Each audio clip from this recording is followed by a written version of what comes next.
मसीह के मधुर नाम में आप सबों को यीशु सहाय।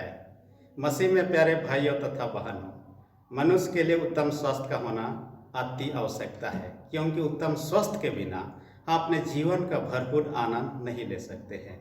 इसलिए जब मिशनरी लोग भी हमारे बीच में आए, सुसमाचार प्रचार के साथ ही उन्होंने स्वास्थ्य सेवा के प्रति विशेष ध्यान दिया है। और साथ ही साथ हम जानते हैं यह शरीर जो परमेश्वर का दिया हुआ दान है और इस शरीर को देखभाल करना आपका मेरा कर्तव्य है।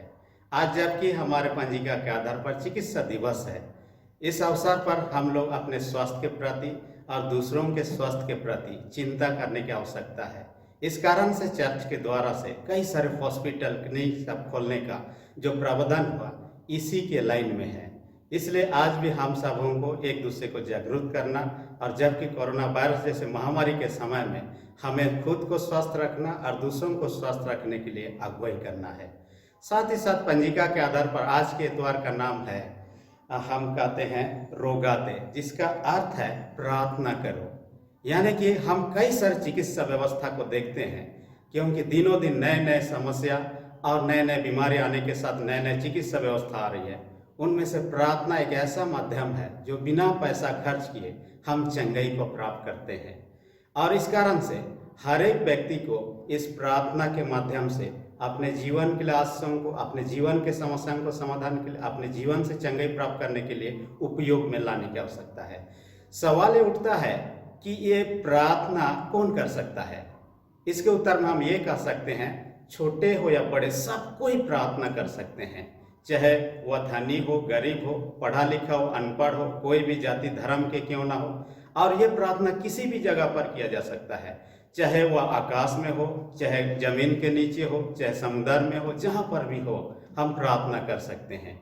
दूसरी विशेष बात जो है, प्रार्थना में किन किन बातों को शामिल करना चाहिए, इसके उत्तर में हम ये कह सकते हैं, प्रार्थना आत्मा की अगुवाई से हम करते हैं। इसलिए आत्मा जैसे हमें अगुवाई देता है, हमें वैसे प्रार्थना करना है। एक विद्वान कहता है कि प्रार्थना में 3-4 बातों का शामिल होना चाहिए। उसके विचार के अनुसार ये अंग्रेजी का ACTS 4 कहता है, एक्ट्स। उसमें से सबसे पहला जो है ए से है एडोरेशन, यानी आराधना, भक्ति या नमस्कार। हम प्रार्थना में नमस्कार या शब्द उच्चारण करते हैं शुरू में, या गीतों को गाते हैं, भक्ति के गीतों को गाते हैं, ये प्रार्थना का अंग ही है। दूसरा जो है कहता है कन्फेशन, यानी पाप स्वीकार। प्रार्थना में ये अभिन्न अंग होना चाहिए उस विद्वान के अनुसार। तीसरी बात है थैंक्स गिविंग, कहता है धन्यवाद देना। परमेश्वर हमारे लिए हर दिन नए नए आशीषों को देता है, हर दिन हमें संभालता है, इसलिए हमें उसे धन्यवाद देने की आवश्यकता है। इसलिए हर दिन हमें प्रार्थना करना चाहिए। चौथा एस से है सप्लीकेशन, याचना। अपने लिए चाहे दूसरों के लिए जो कुछ भी आवश्यकता है उसके लिए परमेश्वर से मांगना है। अगला जो सवाल हमारे मन में प्रार्थना के विषय में आती है वो तो है प्रार्थना क्या है और इसकी आवश्यकता क्यों है। इसके उत्तर में कई विद्वान लोग कई प्रकार के विचारों को रखा है। उनमें से कुछ प्रमुख जो विचार है, सबसे पहले जो है, प्रार्थना का अर्थ है बातचीत करना।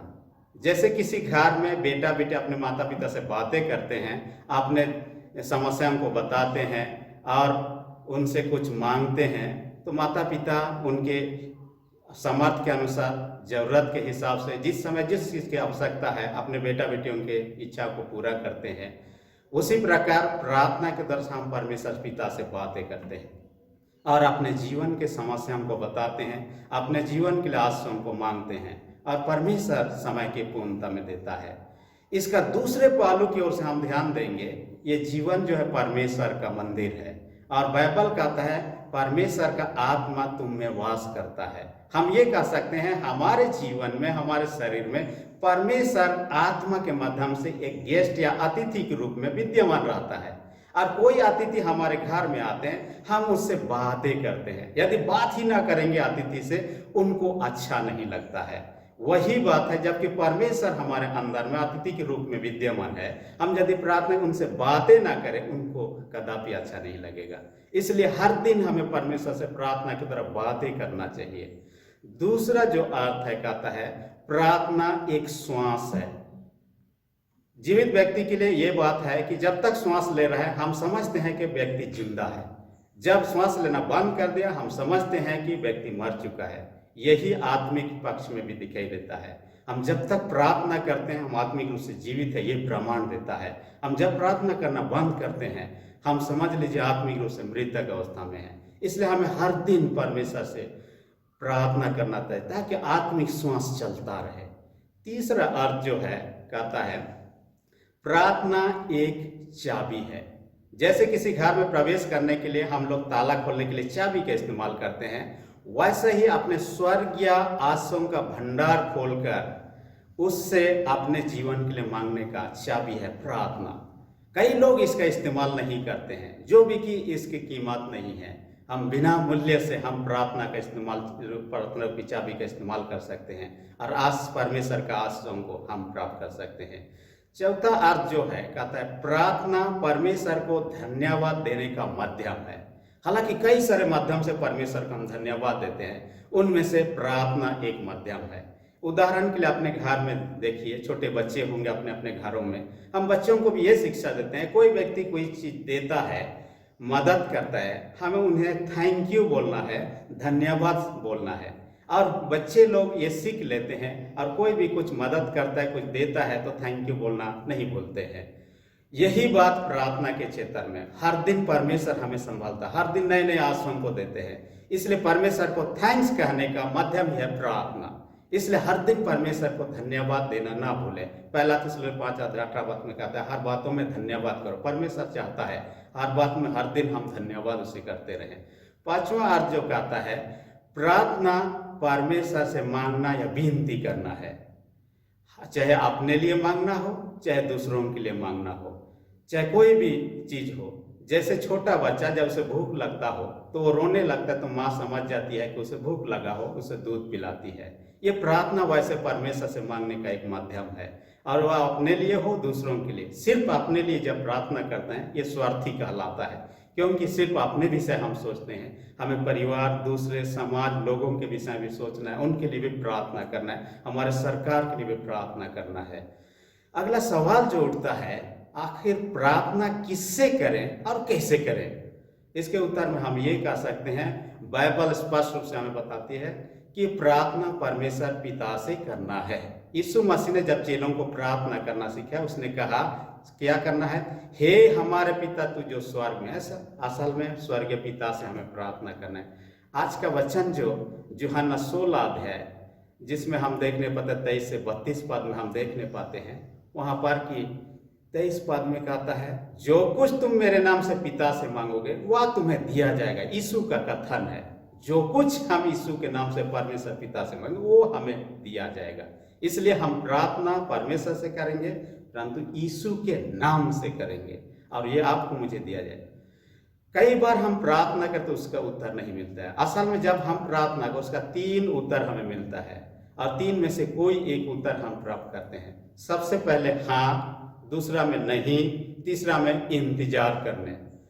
कई बार हम जबकि पहला हाँ देखते हैं, प्रार्थना करते हैं, तुरंत हम उसका प्रतिफल को देखने पाते हैं। कोई बीमार हो गया प्रार्थना चंगाई प्राप्त करता है, किसी को कोई चीज और आश्रयों की चाहिए परमेश्वर जल्दी में दे देते हैं, और ये तो विश्वास से की गई प्रार्थना कहा जा सकता है। दूसरा जो नहीं, हमें जब प्रार्थना करते हैं कई उत्तर नहीं मिलता है, ना ही उसका कोई प्रतिफल दिखाई देता है। इसका अर्थ है कुछ ना कुछ वहाँ गड़बड़ी है। हो सकता है हम लालसा से प्रार्थना कर रहे हैं या हमारे ईर्ष्या डाह से प्रार्थना कर रहे हैं और इसके कारण से परमेश्वर हमें देता नहीं। उदाहरण के लिए छोटे बच्चे का आप देख लीजिए, एक छोटा बच्चा जब अपने माता पिता से मांगता है मुझे गन चाहिए, चाकू चाहिए, माता पिता कदापि नहीं देंगे। वो जानते हैं कि उस चीज के देने से उस छोटा बच्चा का भलाई नहीं होगा, नुकसान होगा, इसलिए उससे नहीं दिया जाता है। और जानते हैं कि किस चीज को देना है, किस चीज को नहीं देना है। माता पिता जानते हैं छोटे बच्चों को कौन सा चीज देना है, कौन सा। वैसे स्वर्गीय पिता जानता है आपको मुझे क्या चाहिए। इसलिए कई बार कई चीज मांगते पाते नहीं है। इसलिए बुरी इच्छा से या लालसा से ना मांगे, परंतु विश्वास के साथ, अच्छी मानसा के साथ हम प्रार्थना करें। तीसरी बात इंतजार करना। कई बार हम प्रार्थना करते हैं और तुरंत ना मिलकर कई दिनों तक हमें इंतजार करना होता है। इसका आंसर रोमी 12:12 में कहता है प्रार्थना में नित्य लगे रहो। पहला तिस्सलुनीके 5:17 प्रार्थना में निरंतर लगे रहो कहता है। हमें निरंतर लगे रहना है, क्योंकि समय के पूर्णता में ही यदि कोई छोटा बच्चा कह रहा मुझे एक मोटरसाइकिल चाहिए, माता पिता जानते हैं कि छोटा उम्र में उसको नहीं चाहिए। जब बड़ा होता है तो वो समझ जाते हैं किस उम्र में उसको देना चाहिए, उसके लिए खरीद के दे सकते हैं। वैसे परमेश्वर जानता है कब किसको क्या देना है, उसी अनुसार हमको आपको देता है। और यही बात है कि हमें विश्वास के साथ मांगना है, और विश्वास से की गई प्रार्थना का प्रभाव दिखाई देता है आपके मेरे जीवन में। आज जाके पूरे विश्व कोरोना वायरस के कारण से, बीमारी के डर से, मृत्यु का डर के चपेट में आ चुका है, और कई लोग, कई देश प्रयासरत हैं इससे हम कैसे बच सकते हैं। और एक व्यक्ति जो सर्वशक्तिमान है वो परमेश्वर है, सब चीज से बचा सकता है। हमें ऐसे परिस्थिति से प्रार्थना के द्वारा मदद मांगने की आवश्यकता है। अब देखिए, हम जहाँ कहीं भी हो, घर में हो चाहे परदेश में, किसी जगह में हम लोग अभी वर्तमान में हैं, परंतु हमें उससे मदद मिल सकता है। भजन संहिता 46:1 में यह हुआ हमारे संकट के समय अति साहस से मिलने वाला सहायक ईश्वर है। इसलिए जहां कहीं भी हो, जोना के समान मछली के पेट में जब 3 दिन तक था और वह मछली के पेट से प्रार्थना करता है, परमेश्वर उनके प्रार्थना को सुनता है, उसे वहां से निकालता है। आप साधु सुंदर सिंह के नाम को जानते हैं, उसके जीवन के विषय में कई लोग पढ़े होंगे।